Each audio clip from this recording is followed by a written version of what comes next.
All right, it's Mr. Cohen, and this video is going to be about solving polynomials. Now, there's going to be a whole lot to this. It might be a little bit longer than the others, but hang with us here. To solve a polynomial, when we graph, let's say we were going to graph this, it would graph as some kind of parabola. If it's a x squared, it's a parabola.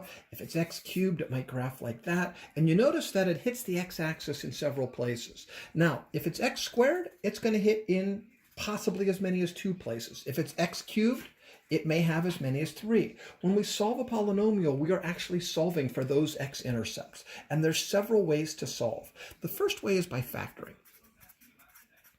And when we factor, well, we already know that x squared plus 15x plus 44, we know how to factor that. But before we do that, we're going to set it equal to 0.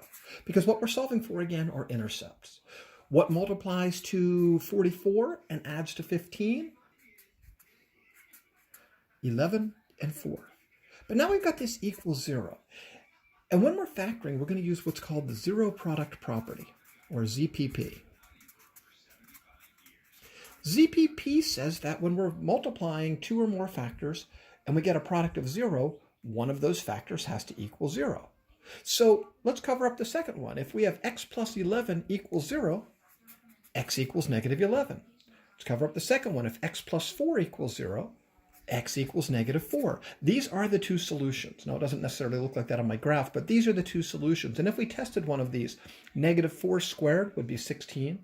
15 times negative 4 is negative 60. 16 plus negative 60 is negative 44. Plus 44 equals 0.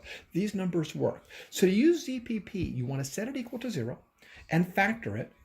And then you're going to take those factors and decide with each factor what sets it equal to 0. Now, in another video, we talked about something like this, where we ended up with 3x times x plus 5 times x plus 8. Well, if this was all equal to 0, this x would be negative 8. This x would be negative 5. But there's a third one here. This x would be 0 because 3 times 0 equals 0. So the biggest exponent tells you the maximum number of possible solutions. And again, factoring is going to work because this is ZPP. Now, by the way, problems for ZPP are on page 593, numbers 33 to 36. Another kind of problem is solving with a square root.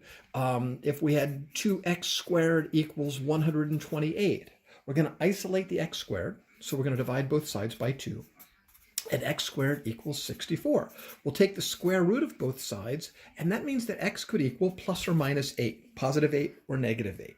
So to solve with square roots, you want to isolate the variable square, the x squared, take the square root of both sides, and remember that a square root can be negative. Problems like this are also on page 593, numbers 17 to 20. Now, a little bit more complicated solution path is called completing the square. And when we complete the square, we want to have the x squared and the plus or minus something x isolated.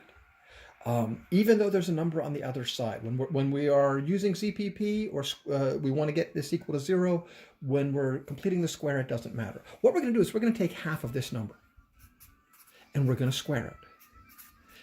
Half of 10 squared is 25. So we're going to add 25, but you hopefully remember that anything we do on one side of the equation, we have to do on the other.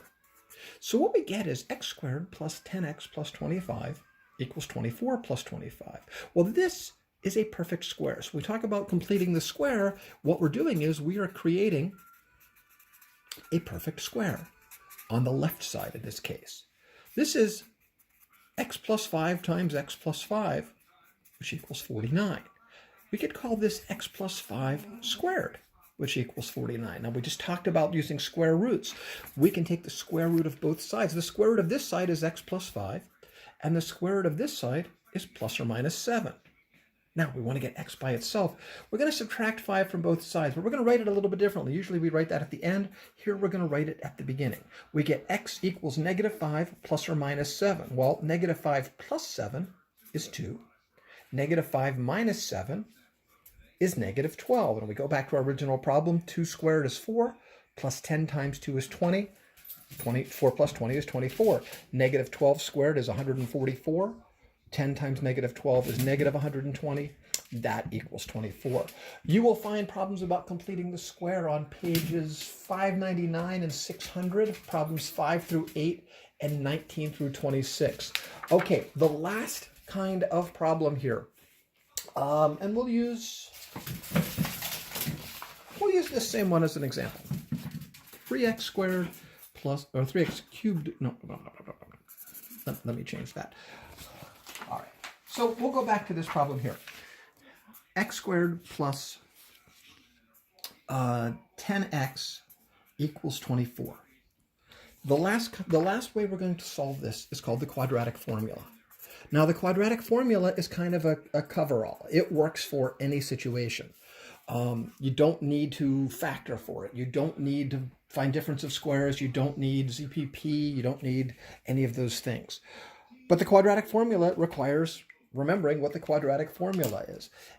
To use it, we need to have an equation. I want a different color. We want to have an equation that's in the form of ax squared plus bx plus c equals 0. So everything is on the left side. The right side has to equal 0. If that's true, the quadratic formula works like this. X equals the opposite of b plus or minus b squared minus the square root of b squared minus 4ac over 2a. It's a big formula.